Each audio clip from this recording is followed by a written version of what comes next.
It's Song Talk Radio with Michael, Neil, Phil, and the gang. Welcome to Song Talk Radio and Happy New Year to all our listeners. We hope everyone had a safe and happy holiday and welcome to 2022. This is the show with songwriters talking to other songwriters about the craft of songwriting. We share tips, tools, and techniques, and together we all become better at writing songs. I'm your host, Neil Modi, and with me are the isolated members of the Song Talk Radio Action Team. We have Confinement Phil. I am quite good, and I thought we had a slightly absent member of the team, but he got back in time. Okay, and joining us as well is me, myself, and Mike. Mike? Yeah, we're all accounted for. You're all accounted for? All your personalities? All our personalities. So I just had to duck out to get a glass of water. Oh, it's a good thing. Let's keep hydrated. It's important to stay hydrated. You have to. Please send your comments and questions too at SongTalk Radio on Twitter, Facebook, or Instagram, or feedback at songtalk.ca, and we'll share your thoughts on the show. And please visit us at songtalk.ca to find out how you can be a guest. And before we get to tonight's very special guest, we have something from the SongTalk Radio News Desk, Mr. Phil Emery. Yes. This just in. So, well, one of the exciting things is my pipes froze this morning, so I had no hot water, so that was very exciting. Yeah, which is always a fun way to start the day. But nothing froze, nothing burst, so that's okay. But it's very, very cold in Toronto, which is why it's happening. And well, I guess I assume a friend of the show, although he hasn't actually been on yet. Neil Young, who's always been an interesting person and someone who's focused on sound quality and lots of things, has going to be releasing a lost album of summer songs. It's called American Dream. Feels more real than ever. How could something so good go bad so fast? And he recorded these a while ago. So Farm Aid and the Bridge School Concerts had just begun their long runs. This group of songs had been written and put down in the studio. He doesn't remember the sessions at all. Words of these originals are significantly different from their subsequent master album releases in many cases. Several completely new and unheard of verses are found in the songs in the collection. He also reported that the album will be released in mid-2022 by my friends at Reprise Records. And the launch comes just over 2 weeks after Young delivered Barn, his latest LP with Crazy Horse. And he is planning to return to the studio pretty soon to record yet another album. Wow. So he has so much stuff, he can't even remember everything he's recorded. Though, truthfully, I think a lot of people have some spaces in the 80s that they may not recall. The stuff was recorded in the 80s. Is that what it says? I think so. Yeah. Yeah. Well, whatever between those times, I have to admit I'm not specifically aware of all his work because it's been so constant. So it's hard to keep track of everything. Mm-hmm, but quite great stuff. Has anyone ever tried his the high quality audio thing he was doing for a while? I think it requires a special player, doesn't it? It's not the music; it's the whole thing. So that would be no for me. No. Neil? Didn't even know about it. Yeah. I just got myself an iPod. No, kidding. Yeah, good headphones. You're good to go. There you go. All right, thank you, Phil. That's fascinating. And Mr. Mike is going to talk a little bit about our SongTalk Radio songwriting. Yeah, I'm really challenge. excited about our guest tonight. But just before we get to that, I wanted to remind our listeners that we have the SongTalk Songwriting Challenge. This is the third year of it, and this time we solicited titles. And the winning title for this was "Why Do You Cry?" So, Neil, and Phil and I are going to write a song based on that, and we would encourage our listeners. We want you to write a song too, please, and send it in. So write us a song with the title "Why Do You Cry?" We're supposed to have our songs ready by the end of February. You have till the end of March. So that's lots of time, isn't it, guys? Lots of time? Well, I'm going to be honest. I am actually moving to the wonderful province of Newfoundland. So I'll be moving the last week of January, and of course settling down. So I'm hoping I'll be able to do something, but I may have a good excuse. I feel confident that you will. I'm from there, and it's a very musically inspirational It is. place. Yes. Yeah. And speaking of Newfoundland and Labrador, over to you, Neil. Thank you, Mike. Tonight we're welcoming the East Coast folk duo Quote the Raven, and here's a little taste of their new song, Home is Worth the Blues.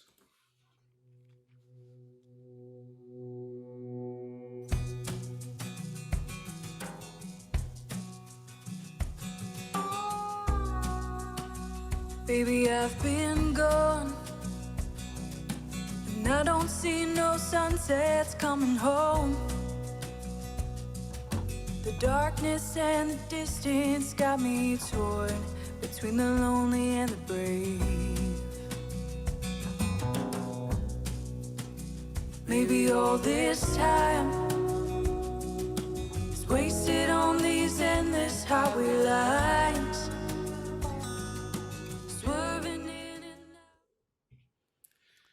Newfoundland Americana folk duo Quote the Raven have been bewitching audiences with haunting harmonies and East Coast meets Americana songwriting for a decade. Their album Golden Hour in 2018 earned multiple nominations, including the 2019 ECMA Rising Artist and the award for the 2019 MusicNL's Group of the Year.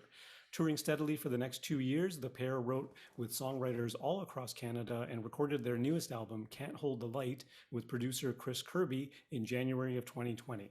After delaying the release during the height of the pandemic, the duo finally released their highly anticipated sophomore album on October 29th, 2021, and received 2021 MusicNL's Group of the Year and 2021 MusicNL's Folk Artist of the Year.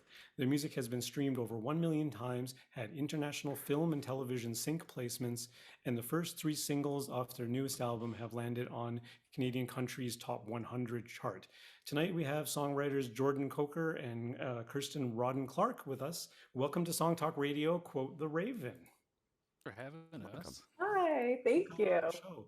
My first question is, where did this is a band name strictly a reference to Edgar Allan Poe, but also a reference to The Simpsons, hopefully? Yeah, so it is where it came from. We know, like, we've been attacked by literary scholars over the years because it's Quoth the Raven Nevermore, but we decided to change it to Quote. We've gotten a few Facebook messages about that one. English majors, they're so annoying. Yeah. It's a great name for a band. Absolutely, Quote the Raven. Thank you. How did you two start to work together? We actually met in a local choir. I was attending music lessons, and Jordan was teaching, and they sort of started this choir, but it ended up only being like, I don't know, I think 8 people was the max we had. I think 8 at the max, yeah. That was the height. And me and Jordan were sort of like the youngest ones there, and we sang a duet together one time, and everyone thought our voices blended really well. And Jordan was already playing downtown a bunch, so he just asked me to join him, and it sort of started from there. But that was like 2010 or 2000, I don't know, 9, something. Yeah. What is your songwriting process like, working as a duo? It's random. Like it's very much, yeah, like we really like co-writing. That's something that we've kind of learned over the last couple of years. You know, sometimes it's me coming with an idea or Kirsten with an idea or something like that, and we just kind of start with that. Oftentimes lately we've been doing co-writing, and that's been awesome because I feel like a song kind of gets through all the ringer of like if we wrote a song together, the two of us, we road test it for 3 or 4 years, and then that would be the song that we would record. Whereas we find when we do a co-write, it kind of skips that 3 or 4 year period, and then the song feels a little bit more final by the end of the writing session a lot of the times. When you say you start with an idea, like a musical idea, a lyrical idea, or just a concept? I think it depends. Our process has changed because back when we did our first EP in 2016, Jordan was writing a lot of poetry when he was still in high school. And so I think maybe 4 out of the 6 songs that we did were just poems sort of that Jordan had already written, or songs that he had already written. And then when it came to Golden Hour, we did this 2-week writing camp with our producer, Chris Kirby, in Nova Scotia. And there was like 9 writers there, and we wrote for, I think it was 4 days for Jordan. Yep. And we wrote how many songs between us all? 14 songs in 4 days. A lot. Oh, that's great. And yeah, so I think it's changed. Some of them are personal, some of them are like from things that we've experienced or seen. Some of them are just random ideas that maybe one of us thinks of. But I think it depends on the song, depends on the mood. You say you guys met in choir, and obviously you're both really talented singers, because I want to talk to you guys about harmony, actually, like harmonizing your vocals. But before that, where does the instrumental stuff come from? Do both of you play instruments, or? It's a lot of it comes from like our producer Chris Kirby.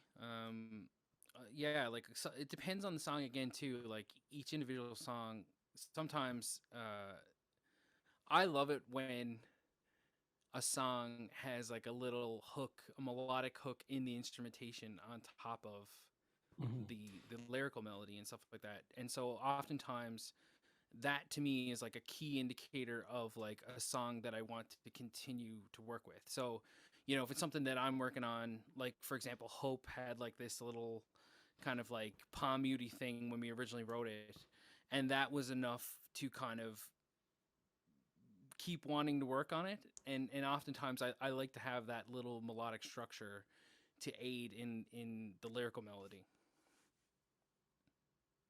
Yeah, I think we write for harmonies a lot of the time. Jordan plays acoustic guitar. Pretty much that's the only instrument that we play on stage. It's 2 voices and him.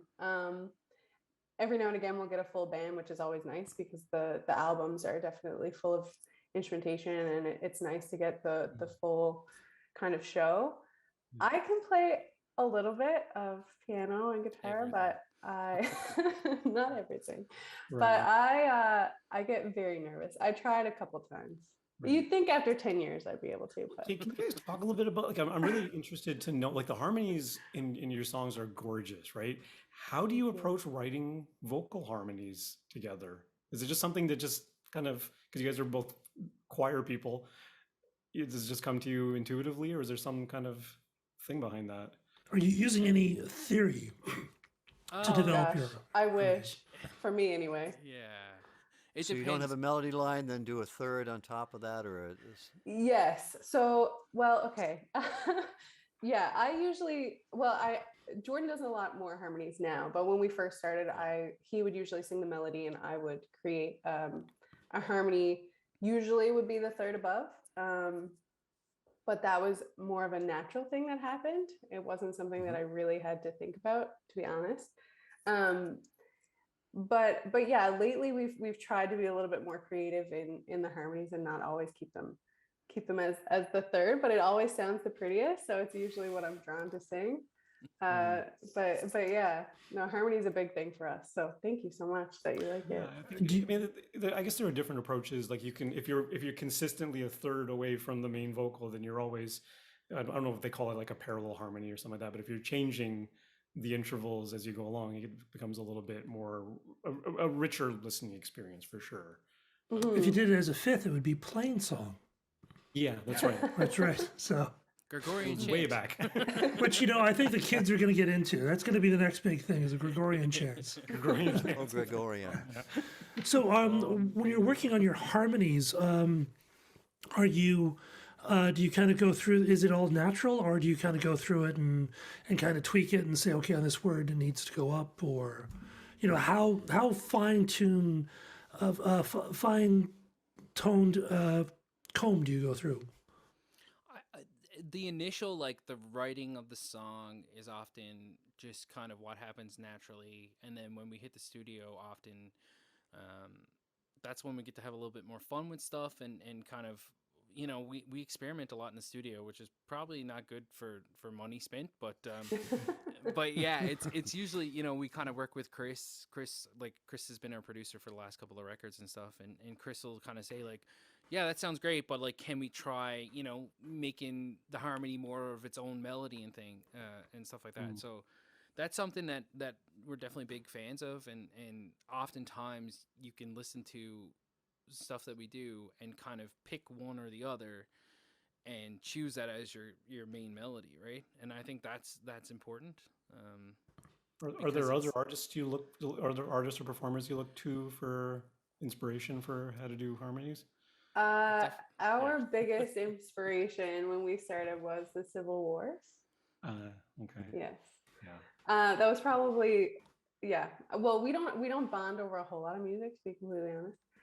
But that band was one for sure. But for Hermie specifically, I don't know if there's a lot of like solo artists that we love that are just amazing vocalists.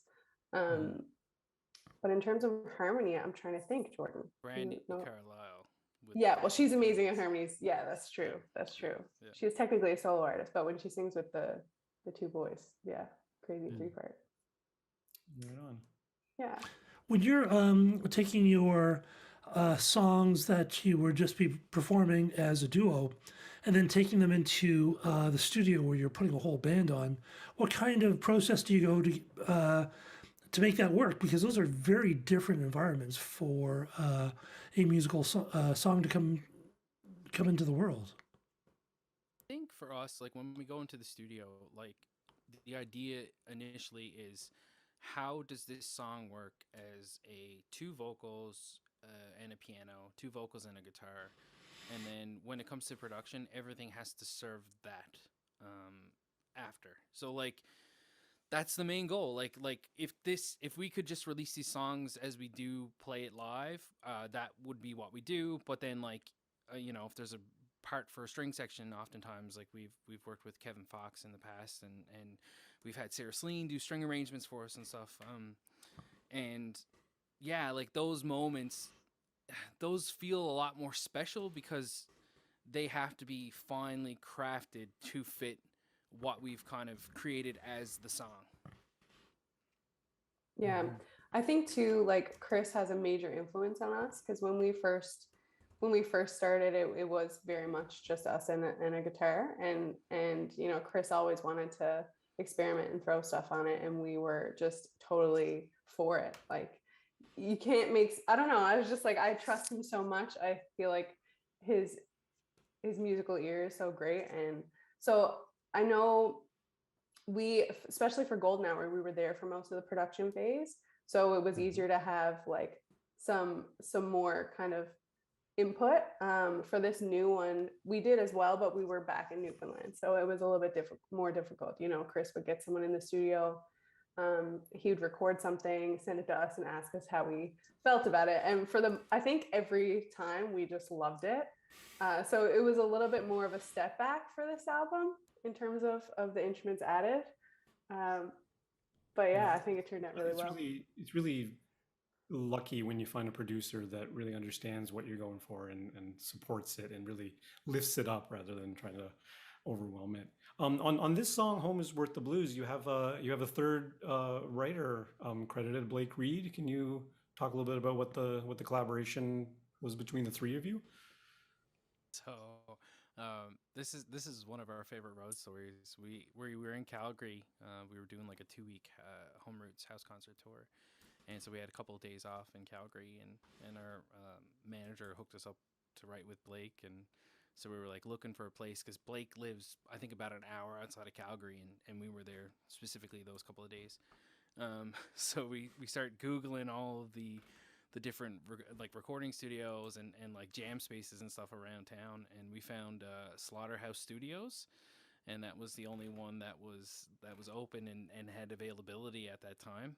And so we went to a former Slaughterhouse with Blake, and we ended up writing Home is Worth the Blues there. And it was very much a Rocky Balboa moment where we were like training in the freezers and stuff. But it was a lot of fun. It was our first time actually meeting him, and I think that's one of the things that we've really come to appreciate doing co-writes is when we first get to meet people, like it is the most random series of events that could ever happen. You know, like it's you know, 3 different minds coming together in this room. We don't know him at all, like that you know, and so it was just like, how do we find common ground? And you know, we realized that we're you know, between the both of us, like Blake and us as a duo, very much road warriors, you know, driving from place to place, and that's kind of where the idea started for Home is Worth the Blues.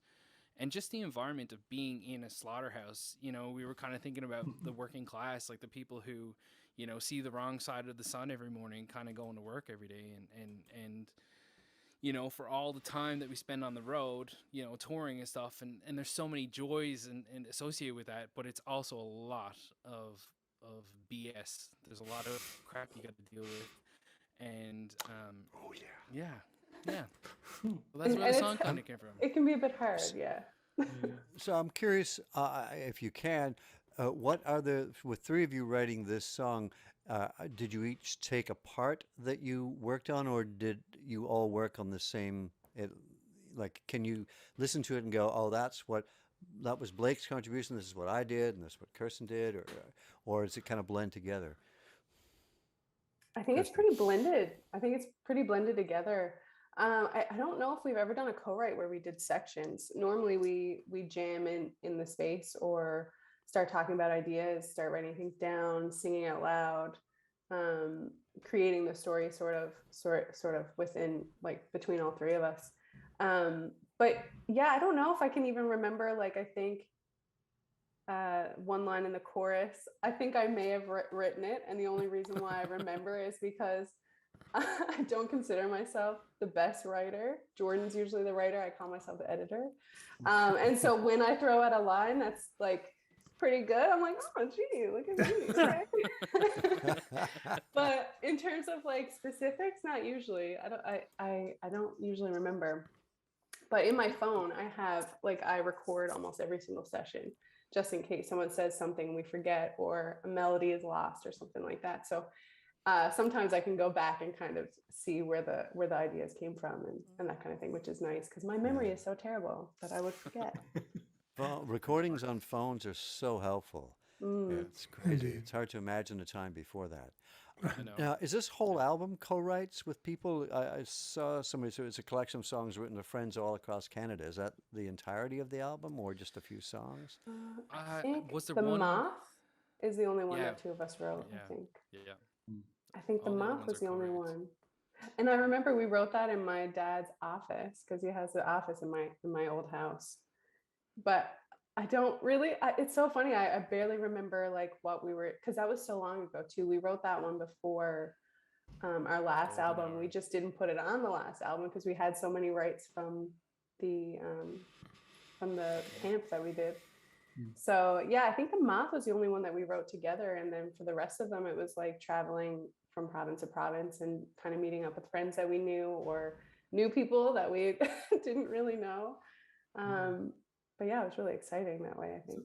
That's pretty amazing to me that you guys, never met Blake before, just got into a room, started from scratch. Because I mean, I've collaborated before. I'm in a band and we collaborate, but I found that the most effective collaborations are the ones where one of us comes to the table with something. Maybe it's just a chorus, maybe it's just an idea, and then the band kind of brings their ideas to that. Where we just jam from nothing, it usually doesn't result in a song. It usually just results in like, a jam. But Yeah, yeah, totally. that's really amazing. I think there's so many different experiences. Like I think, for this record, there's 11 tracks, and I think we probably wrote 20 or 30 songs over the course of, and a lot of them probably were those kind of those days where it's, it's like, it's not bad, it's not a bad song, but it maybe didn't suit what we were kind of going for the idea of the record, or it just what didn't kind of suit the right day. And I think just by writing, I say write the crap, like, you know, write the song that happens that day, let that song happen. I think that's really important because, you know, it might become a future idea that makes sense, but in that moment, maybe it doesn't. And that's okay. And I think as songwriters, you have to be okay writing the crap, you know, and getting that out of your system, because each day is going to be different, right? You know, and that's why collaboration to us is so key, because, you know, one day I might contribute one word and that means something to the song, or I might contribute nothing at all. Yeah, but I think it's so important to just kind of be okay with whatever happens and just keep going, right? Yeah, that's a really great tip. Yeah, Okay, I was well, just going to ask if you had any tips for co-writing, but that sounds like a that's good it one. right there. Yeah. Okay, let's take a listen to "Home Is Worth the Blues." Is there anything particularly noteworty that you want us and our listeners to listen for? Something you're particularly proud of in this song? I actually sing harmony on the second verse in this song. Yay! Go, Jordan! Oh man. All right, let's check out the harmonies listen. then.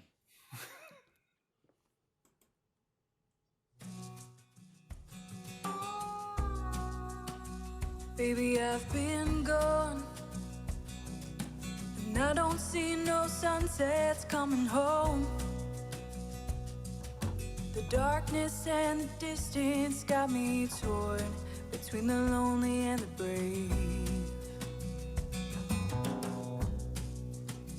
Maybe all this time is wasted on these endless highway lines, swerving in and out of people's lives each night. It all makes sense. The miles that we travel is all the evidence. It's a long way to so from my shoes. Please, home, be worth these blues. Put the past away. Everybody's chasing yesterday, standing in the lineup for their grave. We don't have to live that way. Hold off on grief. There's an old and narrow road straight through the trees. That's where I've been planting all our dreams for you and me. It'll all make sense. Miles that we travel is all the evidence. It's a long way to your soul from my shoes. Please, home, be worth these blues.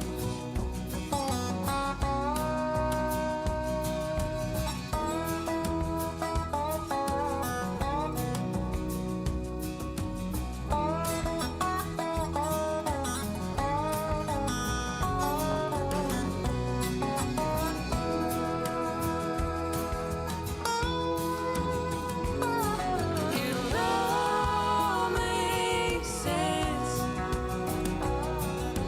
Miles that we travel is all the evidence. It's a long way to your soul from my shoes. Please, home, be worth these blues. Please, home, be worth these blues.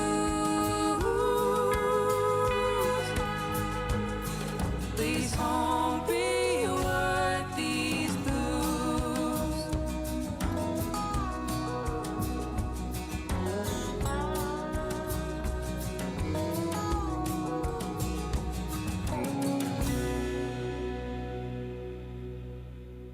Hey, that was "Home Is Worth the Blues" by Quote the Raven. Songwriters Jordan Coaker, Kirsten Rodden-Clarke, and Blake Reed. Great track, guys. Thank you. Gorgeous. I love- I love the melodies in this. The melodies are just they're gold. What's so great is I love the way you introduce the verses for "Baby It's Been Gone," maybe all this time. It's a really nice way of setting up the verses in sort of a really kind of recognizable, kind of hooky way. And of course, you have a great hook on "Soul for My Shoes." You know, it's you got a regular kind of chorus, and then you have that one line that kind of stands out, and it's that contrast that really kind of helps the hook kind of come through. You know. Yeah, I remember that was the one Kirsten, like, I think we had like something like that, and it was all right, and then Kirsten was like, "What about Soul for My Shoes?" And I was like, "Oh, like sometimes that's the game changer, you know." And I love those moments during a co-write where it's like everything's great, and then something smacks you in the face, and you're like, "Whoa!" Like that just completely changed everything we had thought prior to that moment. And Kirsten's always really good at that. Like it's funny. Like I know she said earlier, like she doesn't feel like a writer, but I always find that like she'll be writing in a little notepad, and we won't be able to see anything that she does. And then all of a sudden, like the third verse is coming, and we're like, racking our brains, and she's like, "Oh, I've got this idea," and it's like 4 lines of genius, and I'm like, "Oh, well, where was that?" It was that 10 minutes ago, yeah. Yeah. That's a really special moment in the chorus. Long way from your soul to your shoes, and the way the melody works, and the way the chords, that harmony gets sort of tense right there, and then drops into the title. Like it's a great setup for the title, just from a melodic and chord perspective, is really quite nicely done. And it's a nice. I mean, it's kind of a cute little play on words too, right? No. It's an interesting line. "Please home be worth these blues." And it's not the title of the song. Yeah. Interesting, yeah. It's How funny. come you That's guys one of the went that few way? times. It's one of the few times we've ever done that. Again, writing and working with Chris Kirby, he's like, "Make sure it's Googleable," and I'm like, "Okay." Yeah. And usually we kind of stick with titles, but at the end of that song, we have that idea, like home is worth the blues, Yeah. like all the miles that we put on the road and all the stuff that we're doing, it is worth it going back home, and that plea throughout the whole song is kind of resolved in the title. Yeah, because it is a very different sentiment. Like, please home be worth the blues is more of a pleading, whereas home is worth the blues is certainly more definitive and conclusive. Please home be worth the blues kind of leaves the resolution hanging a little bit. Yeah, I think I don't know. I think we wanted it to have that sentiment though, especially thinking about like people who work 9 to 5 or work away on the rigs and stuff. Jordan knows all about that. His dad works away, and he works for long periods of time, and it can seem really draining, and then you have to just know that it will be worth it when you get back. So I think the title is important to be that way. Yeah. What'd you think, Michael? Your thoughts? I think it's terrific. It's got a really a great sense of longing, and it is neat that you go into it going, "Home is worth the blues." Okay, but the whole experience of the song is that yearning, and you're not 100% sure. You're just hoping. So it's a wonderful. I think the title helps you feel hopeful about it, as opposed to succumbing to the kind of the melancholy of some of the instrumentation. Yeah, that song, it's funny. I think about that now. Like, there's so many moments of like artists that really inspired us on that one, and like, there's that the last chorus is we don't often do a variable chorus, but that was like a chorus B. A lot of the melody lines change and stuff. And I think we were really listening to Jason Isbell the week before, and we were like, "All right, this is the Jason Isbell chorus for the record, right?" So. Well, that's actually how you bring in new ideas into your songwriting. Is you listen to a song and go, "Wow, I've never done that." I used to do it with my band all the time. We go and see a band, and I go, "Wow, we never do a song that starts with the drums going dum dum dum dum dum dum." So you use that as a jumping off part, and that's the way you bring in new ideas. Is hearing someone else do it, and you go, "Well, let's give it a shot." And sometimes it works, sometimes it doesn't. But it's a great way of adding some new ideas, especially when you're dry. for ideas. Yeah. Mhm. Yeah. Like right Yeah. now, I've been listening to Katie Pruitt, and I'm just like, just want to write a record just like what she's got out right now, and like those moments, like same thing with Foy Vance. Yeah, like just kind of running into different songwriters, and of all the the negative things we can say about Spotify and stuff over the years and all that, but I think seeing new artists that you would have never kind of found on your own volition, and get inspired by new people. That's definitely the coolest benefit from these new streaming apps. I just recently got a record player for Christmas, and my Ooh. dad gave me all of his old records. So I've been starting, especially with the 5 days of isolating that I did recently. I started to play through them, but I only went to not the ones that I really knew well, but the bands obviously that I knew. Yeah, so I think I've listened to a couple Rolling Stones, Gloria Gaynor, and Pink Floyd, because Mom had a couple of Pink Floyd there, so listen to that too. So That's great. Can't go wrong there. no, he has The he next has a record bunch. is going to be so weird. Yeah. He Lots of has echo so many I've guitars. never ever heard of, Yeah. so it's going to be interesting when we get to those. When I get to those, I hope I find a few that I'm like, Jordan, listen to this. Listening to vinyl is a very different experience. It's a total different mindset. You just, it's those kids out there. If you've never listened to this vinyl, it's worthwhile because it does change the musical experience. You have to listen to a record as opposed to just a single and a song. Like our record, Can't Hold the Light. It is a record. Like we wrote this as a record. So it's a cohesive package. So you listen to one song off the record, but we wrote these as stories that are a collective, to be listened to in the order that we put them in. Yeah. That's another thing, like the whole, like the new Adele record. That was like, I think it defaults with Spotify now to do just randomize it, and she was like, "Get rid of that." I wrote it that way, I wrote it to be this order. Yeah. Yeah, you want to take them on a journey. Yeah. Yeah, I do kind of miss that. And no one seems to do like a concept album, and at least in that sense that we've thought about the order. Let's play it in the correct order. It's For sure. it's quickly diminishing as a thing.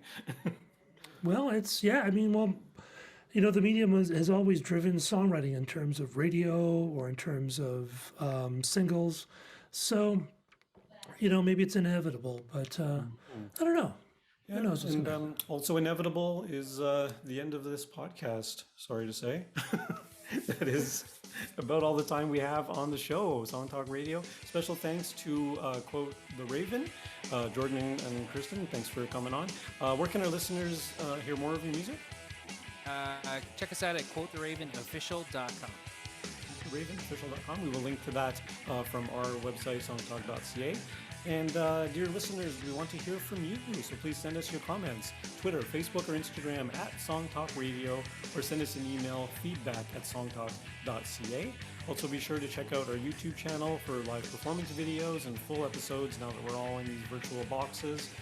Subscribe today to the SongTalk Radio podcast on your favorite podcast provider, and don't forget to sign up for our free newsletter at songtalk.ca. You'll find links to all the products, books, and web services we mention on the show on our resources page on the website. And wherever you are in the world, please join us online via Zoom at our next monthly Song Talk meetup. It's free to join on meetup.com and free to attend the meetup. Stop by songtalk.ca for the link. You can follow me at neomodi.com. You can follow Phil at philemery.ca. and Mr. Michael. Proudfoot420 on Instagram. Thanks for listening, everybody. Be sure to stop by the website at songtalk.ca to browse past shows and find out how you can be a guest. Stay safe, everyone, and keep on writing. Good night, everyone.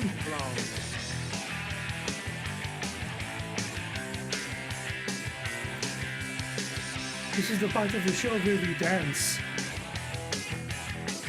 But just in our chairs.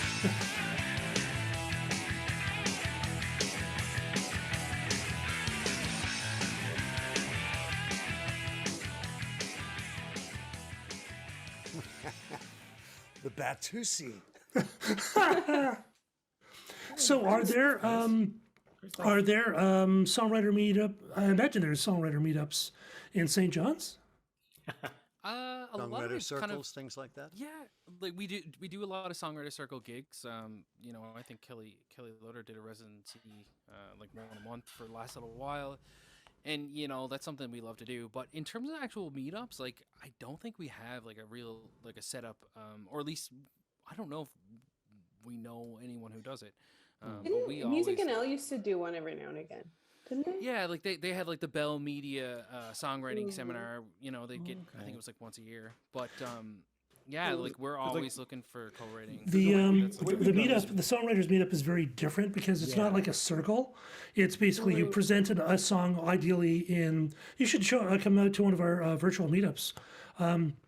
But you present a song ideally in progress and unfinished, and then you get feedback from other songwriters. So it's kind of more kind of collaborative. So you go, well, I don't know if the song is too long. Is it too long? And people go, well, I think it's okay, but maybe your verse is too long. And and you get really specific feedback as opposed to playing it to people who go, oh, that's nice. And everyone in the That group is helps. really encouraged to lift people up, right? We're not Yeah. there, like no one's there to be like, oh, your song sucks, it'll never be on the radio. Like no one's after that anyway, right? But you know, like we encourage our members to be really encouraging, and if you're gonna say something negative about somebody's song, then back it up with, if I was to co-write with you, this is what I would offer, this is what I would bring, Yeah. you know, this idea, whatever, right? So That's great. That's Yeah, it's that's a really- really important thing when you're songwriting with people. I don't think we've ever had a bad experience, but we've heard of some. So, yeah, there it's are nice there to be are those positive. moments that shut down the whole thing, and those are Mm. yeah, those suck. Like you know, and it's, Actually, no, I have had one. Jordan knows. I I won't know. say it, but I didn't have want to had say one. anything, but yeah. But you guys wrote a great song. I just sat there and Oh, was I like, know. I'm out. I'm finished now. yeah, you Well- guys should definitely come out to our meetup because it is virtual now, and we've had people from all across Canada, from the U.S., from Australia. Australia, Turkey. Yeah. Kind of So amazing. cool. We used to have it in downtown Toronto, and that was it, and anyone in Toronto could come. But now it's worldwide. Yeah. Well, maybe I'll start up a songwriters, a song talk meetup St. John's. Yeah, you should. Oh my That God, we would be should. awesome. We would be there every time. That would be It's a lot of fun. Well, this is where I met, Neil and Mike. Yeah, that's where we all met. That's how the podcast started. Yeah. through So the it's, cool. yeah, it's so much fun. And yeah, I'm really missing the in-person stuff these days, but Yeah, the thing about Zoom is you don't feel like you're actually performing to a room full of people, which it's not, you don't get the I don't know, the transfer of energy or something. All those It's no, different yeah. in people these little praying for you boxes. on Facebook. Exactly. It's just not the same. thoughts and prayers. No, that's really cool. What, so Yeah. when? It's monthly. If you go to Okay. songtalk.ca, there's a link there for the meetup. We haven't scheduled anything for 2022 yet. Okay. Haven't we? Was that No, supposed we to be haven't. me? Was I supposed to do that? We've all been busy, and it's the beginning of the new year. We'll have a meeting on Thursday, and it'll all get We'll straightened out. talk about it. Yeah. Yeah. And there's been a lot going on Yeah. all over the board. Yeah, exactly. And both these two guys are moving. Well, we've Are already you moving in moved. this- Now we're You've already unpacking. done your move, and Yeah. yeah, you just traveled across the city.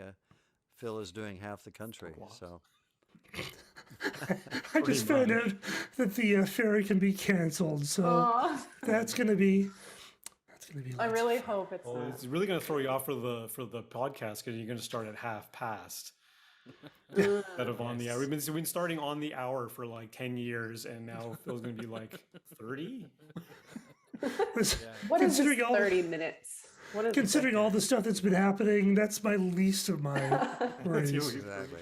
I hope there's going to be people picking up our stuff at the end of the month. That's my main concern. So Yeah, well, Well, when I we have your moved to stuff. Newfoundland, there was only one other family named Proudfoot, and they sent our furniture to them.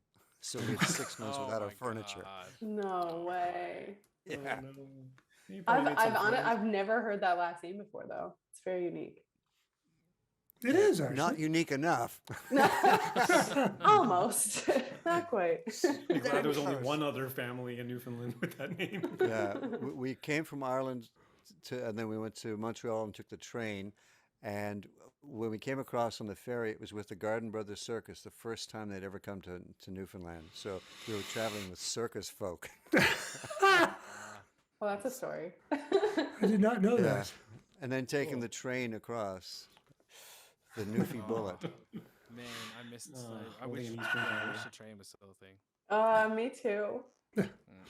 Well, You maybe know I why can. the train doesn't exist anymore? This is a stupid fact. Because the rail width wasn't big enough to like bring like commercial carts over. So like anything Yeah, that it was wasn't the coming over- standard size. Of course it so wasn't. Everything had to be offloaded and repacked into new containers. the most know. inefficient. Waste Yeah. of time. Yeah. Yeah. Uh, Man. darn. Yeah. That would have been nicer Anyway. than driving. Well, thank you so much for doing the show. Your music is just wonderful. So it was great to talk to you. And Thank I can't you. wait to connect again in the future. Thank you guys. Yes. so much for having Yeah, us. Definitely have you that back. would be great. I might be looking you up Yeah. in a couple I was months. gonna so- say, I hope to see you around. Yeah. Yeah, so Yeah, see you at the drop us a meetup line and anytime. At the we'll get you back on cafe the and podcast. yeah. I'm just pricing flights to come back this summer. So Yeah. They're pretty cheap these days, actually. Yeah. yeah, but yeah, You have a place to I stay. can still fly. I can still fly to London cheaper. It's $300 between Newfoundland and Toronto. One way. Pretty good. Well, yeah. Well, still. Yeah, I need to come back. $300. Well, yeah, but it's $300. I mean, you know, what do you want? It's like a couple of nights in Toronto. It's 360, and that's to get one way. And now you got to come back again, and That's then like, there's that's like parking in downtown Toronto. Yeah, what are you complaining about? You can, Toronto boy. You can go the ferry. That's true. That's true. Gordon, how much We is have it all now? the time in the world. $700. Up on a Lake Ferry is just Ontario, so St. Lawrence expensive. River, you're there. Yeah. It's so expensive, though. In the blink of an Either eye. way, if you want to How come much here, is the it's ferry? I think it's cheaper now, but like Uh-huh. to get a cabin both ways, like for us, it's about $700. Oh, God. expensive. Yeah, wow. yeah. One Yeah. car, like 2 axles. Yeah, it's about $700. Oh, one of them fancy cars with 2 axles. How they price things on the ferry. Yeah, that's Yeah. how they Yeah, do it. yeah. It's Oh, not is that 'cause how they we price can't it? travel with a motorcycle, so. We're gonna take a transport. How many axles does that have? Oh, that's a good point, Right. actually. Yeah. Yeah. An 18-wheeler would cost you handsomely. Pretty But you thing. could bring your own recording studio with you in that case. Yeah. Oh my That's true. God, We Stage, could live bring your in own it. Stage. I live remember in it. years ago taking the ferry from Vancouver to Victoria, and it took when we finally docked in at the top of the peninsula on Vancouver Island. It took about 45 minutes for all the cyclists to get off this ferry. I was just standing at the edge of the boat going, "When's my turn?" But holy crap, there's just this endless stream of cyclists coming off this ferry. It was ridiculous. Wow. British Columbians love cycles. Yeah, those BCers, man. Right? We don't have any sidewalks for that. So. Yeah. No So do you think cycling it's- going on here. So should we not bother bringing our bikes then? I You would can leave find it. some trails, but I don't know. You might get yelled at. You might get Hope you yelled like at for talking. hills. Yeah, oh, no. Yeah, you'll be really strong going up those hills. Yeah, just go up and down Prescott Street a couple of times. Your thighs will be like that. BC doesn't have hills. BC's got mountains. Oh, true. It does. True. I don't know. Oh, there's some streets in St. John's that are like completely They're vertical. pretty crazy. We were there when we were looking at the house. We walked up Prescott Street, and it was like, holy crap! Like cars are having trouble getting up there, let alone. know, I I learned look- to drive as standard in that city. I had a route in the city that, I'd go zigzag, switchback just so I didn't have to go up there. Yeah. I think me and Nam were driving down there the other day, and we were on a hill, and I don't have a standard vehicle, but I was so scared because I was like, my car still rolls a little bit. Probably shouldn't, but Yeah. it does. It slides back, yeah. Yeah. And so I was so nervous. And yeah, Nam was just kind of like, can you imagine when I was younger and I had to go to work out here and I drove a standard? It's like, wow, man, that's impressive. I would not be able to do that. Oh, yeah. I mean, so many collisions. Lightning fast reflexes, getting your foot off the clutch. Yeah. You learn been to very that, quickly. Don't stop. You guys been to that magnetic hill, and I think it's in Moncton. Mm-hmm. We've drove past it a few times, but never. Oh, never okay. drove. That's a pretty trippy experience because they got that hill and you put your car in neutral and then your car starts going up the hill backwards. So weird. It's an optical illusion just by the way the roads are done or something. It's just this weird little thing. Why do I feel like this is the first time I'm hearing of this? But the name sounds familiar. I definitely told you about this driving. Definitely. Maybe I just thought you were crazy, and I just was like, No, it's a real thing. If you Google it, magnetic hill Moncton, New Brunswick, it's a thing.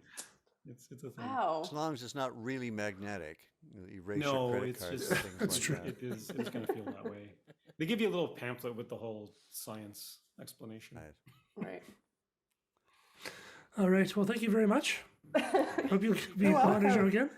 Yes. And do you have plans, touring plans in the future, or is everything April. up in the air?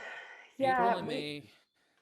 Good luck. And we have a couple festivals in the summer, one in BC and one in Grand Prairie. So hopefully they go ahead, you know. But we just started working with iBook Shows, Ryan Hershap and Jennifer. Mm-hmm. Booking agents are really great, and even for the limited time that we've been working with him and all of the restrictions, like he's still done a lot for us. So we're hoping. Oh, that's good. Yeah, as soon as things start opening up, we're confident that we'll get across at least the country. It would be nice to go somewhere else too, but at least make it across At the least country. Canada, again. yeah. Live music. I miss live music. Nothing quite like it. Yeah. I miss seeing it. I miss doing it. All right. All right, then. Thank you. Okay, so take much. care, you guys. All See right. you around Newfoundland. The best. Okay. See you soon. Okay, bye. Yeah. Bye. Bye.